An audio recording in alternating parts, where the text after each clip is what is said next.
Hey guys, welcome back, and for this video I'm going to show you how to download this Discord on PC.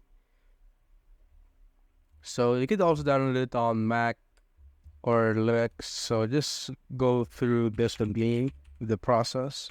So just search for Discord on the search bar, and of course here this will pop up, and the second link, which is the download option here, just click on that and you'll be redirected on discord.com. And you'll see download for Windows here for Windows 7 or higher, and below is for the iOS, Android, Linux, and Mac.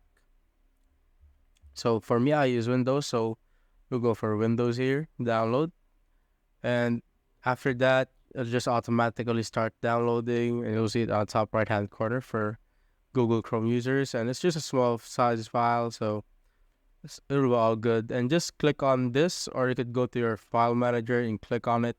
But for the convenience, just click on this one, and it'll just pop up and install it.